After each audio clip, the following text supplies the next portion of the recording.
So what we're going to do now is we're going to do our third review of AP Style. We'll look at the final group of terms on our study guide sheet, race and nationality, through today, yesterday, and tomorrow. Now, there are several entries that deal with nationalities and race, and so you want to look at those, but keep in mind that race is often not a factor in a story. Every once in a while, there's a reason that it's pertinent, so we'll look at a few of those. Some stories involve significant or historic events, such as somebody being elected president or named to the U.S. Supreme Court. For example, Barack Obama was the first Black president. So that was a significant and historic event. So we're going to mention that. However, you would notice that not every story, in fact, the majority of stories where he's one of the characters in the story, it's not going to mention his race. So when it's talking about the significance of the event, then you would see that. And I want you to notice here that Black is lowercase, so you're going to lowercase skin color in a story if you use it. Now, sometimes suspects or missing persons are being sought and descriptions are necessary for that, but also when the description is not solely racial. So there'll be other factors in there that you would consider too. Sometimes race is pertinent when it's a conflict that involves race or civil rights issues, and that can be even verbal conflicts. Now, you want to capitalize the proper names of nationalities, peoples, races, and tribes. So recommend that you look at the nationalities entry. That's going to give you some examples there that you want to take into account. Again, because we live in such a global society, it's important to note this information and to know what to capitalize and what not to capitalize. Now, if the subject's heritage is relevant, then you're going to respect your source's preference. So, for example, somebody who is Asian American might prefer to be described as Chinese American. So notice that Chinese American is not hyphenated. In fact, this is a fairly new change to the style book. So you're not going to hyphenate these combinations. African American is one example, Haitian Canadian. There are a number of examples that you might encounter in your writing. Now let's talk a little bit about nicknames. This is pretty simple.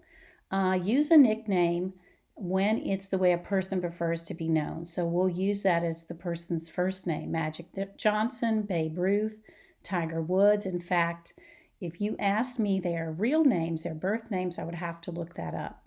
So we would use that as the person's first name.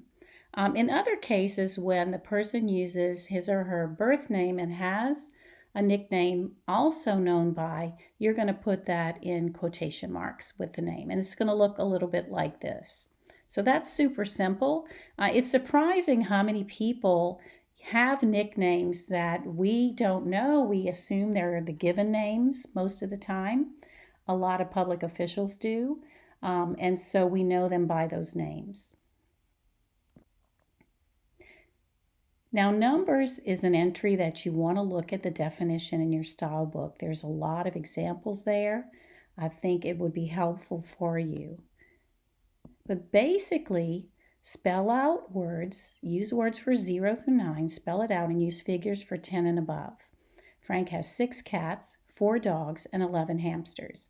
Now notice we're not consistent in an AP style. In English, often you would be consistent, either use all figures or spell everything out, but we will follow the numbers rule when we list things like this. Let's use words for 1st through 9th and figures for 10th and above. Now we've gone over that rule a few times and that stays the same, so that's pretty easy to remember. Now, when a number starts a sentence, you're going to spell it out. 11 students attended the rally. Now that can be a problem if you have a really long number. So you want to avoid starting a sentence with a large number. 393 students enrolled on the first day. Now that is a mouthful. It's hard to read. Instead, you want to find a way to make it simpler. You can rewrite the sentence. Maybe you can round up. Nearly 400 students enrolled on the first day, or find a way to put the number on the inside of the sentence, and then you can use the figure there. The only exception is we can start with a calendar year. So that's not a problem. That's the only figure that we're going to use to start a sentence with. Now, when we want to show ranking, we're going to use the word capital N, little o, period, to show rank. Number 1, team. Number 3, contestant. Now, there are lots of exceptions to the numbers rule. We've actually covered a bunch of those already. I like to tell students that in most cases, if I can measure a thing, like money, ages, dimensions, weights, times, temperatures, dollars and cents. Dollar and cents is just how many pennies do I have, right? Ages is how many years old something is. Then I'm going to use figures. And then when I'm basically counting something, I'm going to use this numbers rule. Now this is pretty easy. People are persons. What do we do? So we want to use the word person when referring to an individual. One person waited for the bus. People is preferred for all plural uses. Thousands of people waited for the football game to start. So that's pretty simple. It's good to know, though. Sometimes we get a little confused, maybe on a deadline pressure, so it's good to know this rule. Now, percent and percentage. This is a new rule in the style book. In fact, it's changed this last year. So if you have an older style book, you want to pay attention to the way we have it here and in your study guide. So we're going to use the percent sign with a figure, no space. It's going to look like this. Wages rose 3.1% this year. He won 60% of the vote. So we always want to use figures with this, 1%. And when we say percentage points, 4 percentage points, we're going to use words for that. You're not going to use that second term very much, but I want you to see it in case it comes up in anything that you want to write about. Now in casual uses, we're going to just use words. She said he has 0% chance of winning the race. Now, if the sentence starts with a number, use words instead of the figure and percent sign. So this is what it would look like. What if we want to start a sentence with 4%? What do we do, right? So let's do this. 5% of all high school students admit to cheating. So if we're going to start a sentence with the percent figure, we're going to use the word and we're going to spell out the word percent. So remember the previous number rule, we're not going to start a sentence with a figure, so that might help you to remember this one as well. Now, for amounts less than 1%, you want to precede the decimal with a 0 so that it's easy for your audience to understand. Prices rose 0.3% in 2019.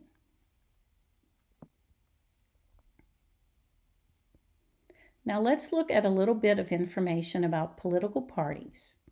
So you want to capitalize the name of the party and the word party. Looks like this, Republican Party. That's pretty simple. I think you would do that anyway.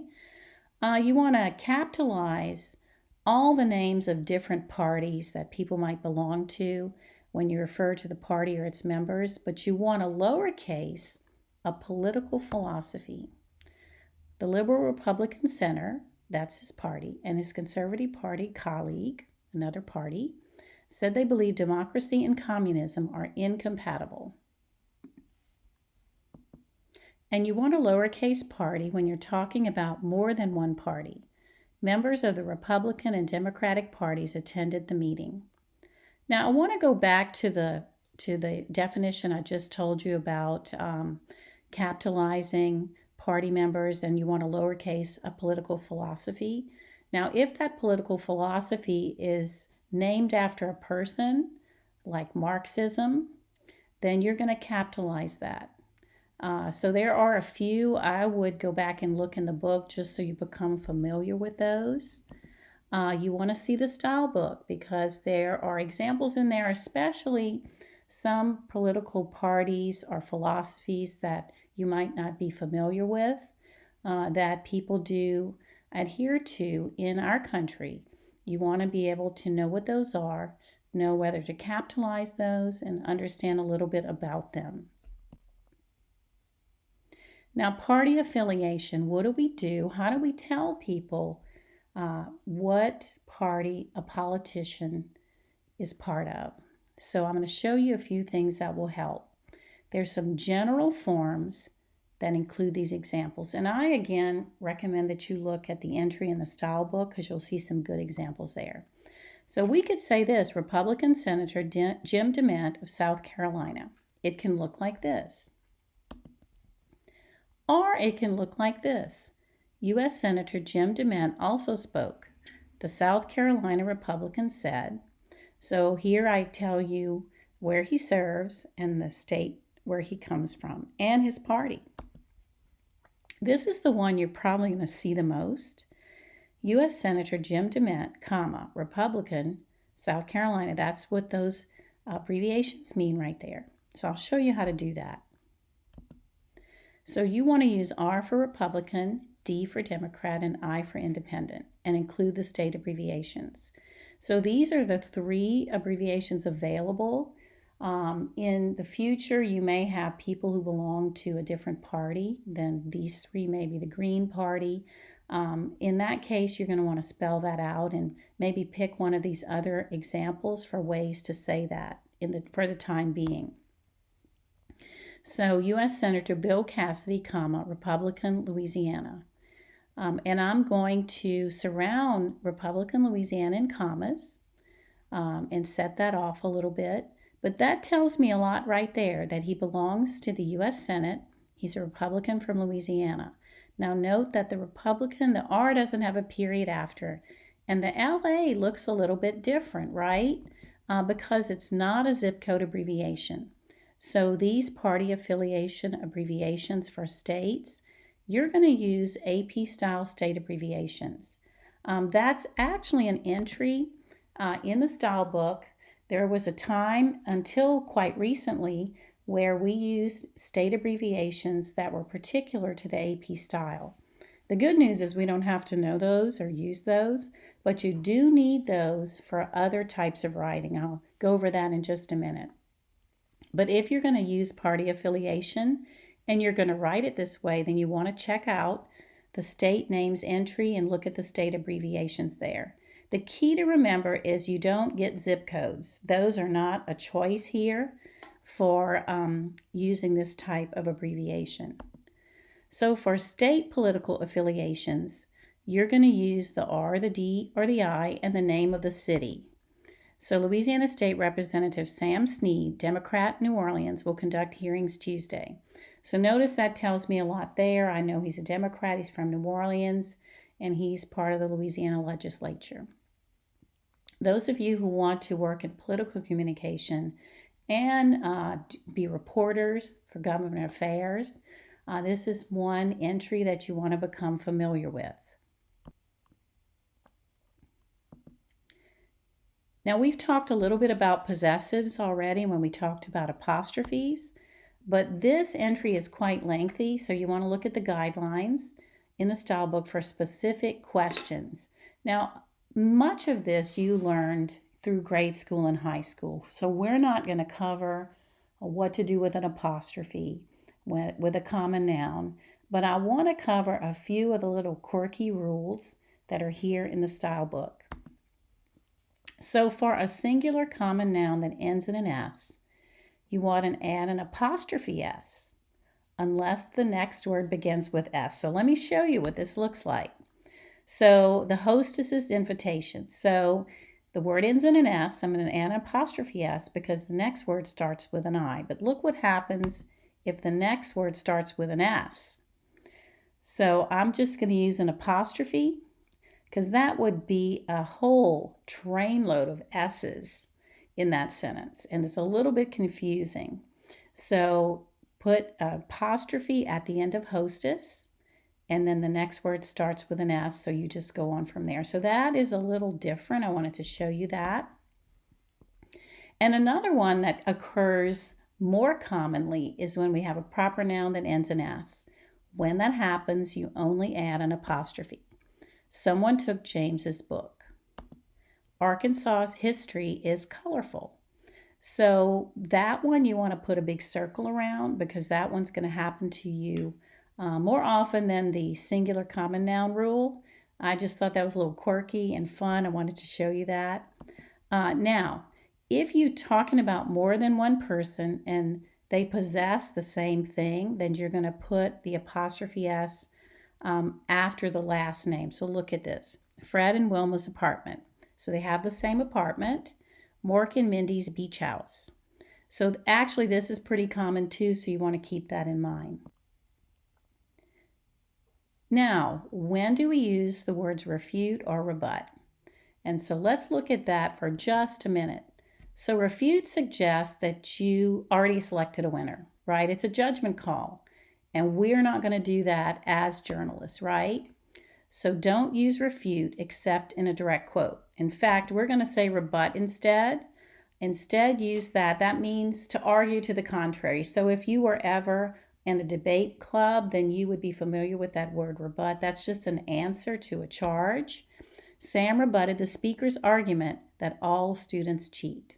So you're not making a judgment call as a writer. You're just saying somebody said this thing and the other person answered this way. So sometimes in a debate, that's a good verb to use. Now let's look at religious titles. You should absolutely look at this entry too.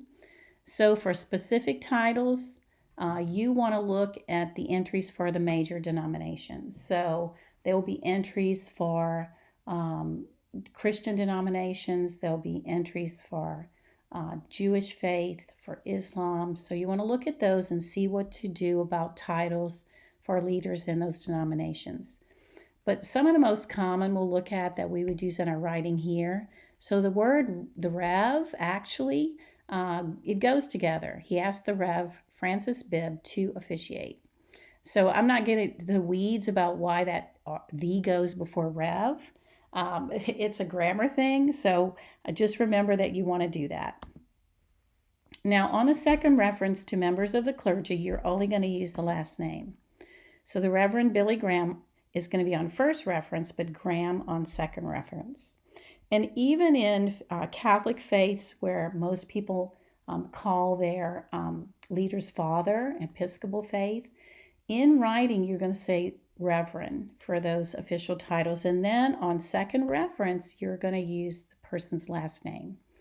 So Pope Benedict on first reference, but Benedict on second, or you could say just the Pope lowercase or the Pontiff on a second reference. So there's a lot more in these entries, but if you're going to write about somebody whose occupation is in the clergy, you want to make sure that you know what to do there. Now this is another easy one, but I happen to see mistakes in this often in my students' writing. So you want to see the style book on how to spell names of social networks. You can even look it up and look up the social network itself. How do you spell YouTube? How do you spell Twitter? How do you spell Facebook? Do you capitalize just the F? YouTube, you capitalize the Y on you and the T on tube. And so I often see students, this is a factual error. It is an error in spelling, and you don't want to do that. It's too easy to look up, right? So I'll just give you a few things. So email doesn't have a hyphen. However, ebook, e-reader, all of that has a hyphen. So you want to look those specific things up when you do. Now, website, webcam, webmaster, webpage, those are all one words and they're all lowercase. You're going to lowercase the word internet. It's not capitalized. That's a change in AP style. That's recent. So all of these are lowercase. You want to know when to put a hyphen, when not to put a hyphen. So be sure to look these up when you write about it. Don't just assume that you know what to do. Now, state names. So for state names, we're going to use, always use the state name, right? So you want to spell out the state, whether the state stands alone or appears with a city. So he visited Louisiana. He visited Houston, Texas. And again, this is a recent change. In the past, we had a lot of state abbreviations that we had to learn. And the good news for you is you don't have to do that, right? But you want to note the punctuation in the city-state combo. So you want to surround the state name and DC in commas. So include DC in that. I toured Washington, D.C. Notice the commas around that. And Arlington, Virginia. Now, if I had more sentence after Arlington, Virginia, I would have a comma after Virginia, and I would keep going. So you've got that city-state combo that you need commas for. Now, use AP-style state abbreviations. We just talked about that briefly for a few things. Photo captions is one. Political affiliations is another. Sometimes headline writing. 2, so you want to just know that is in the book if you need it. You don't have to know it for the work that we're going to be doing, but I just want you to know that it's there, that it's a thing that might come up in your career. Now, temperatures are another thing that we can measure, right? So we want to use figures for all temperatures except 0. We're going to spell 0 out only because it could be confused with an O. We want to use a word, not a minus sign, for temperatures below 0. So in fact, in AP style, you're going to, the only 2 symbols you ever use are percent and the $sign. Everything else you're going to spell out. So if you remember those 2, it's going to help you to remember what you're going to do for things like temperatures. So the day's low was -10. Temperatures get higher or lower, but they don't get warmer or colder. And that's just because now you can't really buy a mercury thermometer anymore. But whatever the chemical is that goes up and down in a thermometer, that's the temperature. That's a measurement. It feels warmer and feels colder. But the temperature itself goes up or down. And so in your wording, you have to remember that. So temperatures in Baton Rouge are expected to rise Friday. So that will help you. So titles is a quite lengthy entry in the style book. It's so important because most people you write about, well, everybody you write about is going to be identified in some way. Sometimes it's an official title. Sometimes it's a job description, and you need to know what to do there. So let's look at some of the highlights. But I recommend that you look at the entry, notice what's abbreviated, how it's punctuated, and the capitalization there too. Once you practice this, you'll be fine with it. So there are just a handful of titles that you're going to capitalize and abbreviate before a name. So doctor is one of those. I showed you some examples here of that with the name governor, lieutenant governor, senator, representative, and the rev. So there are 6 of those. You only need to know 6. The rest you're always going to spell out. So I recommend learning these 6. If it's not one of those 6, then you're going to spell it out. Now, if I put one of these after a name, I'm going to lowercase it and spell it out. James Frank, governor, will speak. So no, I surrounded that in commas. Notice how I did that? That's kind of a modifier. I'm renaming James Frank. So I'm going to put that in commas behind his name, lowercase it, and spell it out. Eden James, comma, state senator, comma. And then I can continue on with my sentence. The preferred way really here is for you to put the titles before names. Every once in a while, you need to do it after a name. There could come up a reason why you should in the sentence. Maybe the person has a long title. Notice even the word president. So that's going to be lowercased and put behind a person's name. So whatever the title is, if a person has a fairly long title, it's sometimes better to put it behind that person's name. But if the title's not long, then go ahead and put the title before the name. So you want to capitalize all titles before a name. So notice that I'm not putting commas. President Sam Smith. There are no commas between president and the name. So eliminate those. Don't do that. You don't need those. Now, lowercase, a job description. So actor John Wayne, quarterback Joe Burrow. Now, sometimes people's jobs are also their titles. So for example, I am an instructor and my title is instructor. So you would capitalize that. When in doubt, you want to go and look at the websites where people work. Ask them directly what their title is, especially in journalism, any type of writing. You want to make sure that you get this part right because your credibility matters in these details. Now, in the South, we have a problem in that we call everybody girls. If you're a female, you call your friends girls. You talk about how the girls went to the mall. When they aren't girls, actually, they're women. So if you're from the South, you kind of know what I'm talking about. We can't do that when we write. So we need to use women when somebody's a woman, right? The LSU women's basketball team, not the girls' basketball team, right? They can call themselves that in fun, but when you write, you've got to say women or a woman. If somebody's under 17, then you can go ahead and say girls. My sister plays on the Magnolia Woods Elementary girls basketball team. So I would say the cutoff there is about 18. You can see what the team calls itself, if it's high school, later years. But pretty much you can follow this rule. Now, I've mentioned this before, but I wanted to mention it again. It was so important, we put it on the style guide. Yesterday, today, and tomorrow don't work when we use words to write a story, when we tell a story that someone has to read. Because of the lag time between the time the story's written and the time the person reads it, it's not always clear when something happened. So we're not going to use words like yesterday, today, tomorrow, this afternoon, or anything when we write for print or the web. If it's a direct quote, for sure, you're going to use it. You're not going to change that person's words. But instead, we're going to use the day of the week. And I would say 95% of what you write, especially when it's timely news, is going to have the day of the week. We don't need the date. We don't need the year.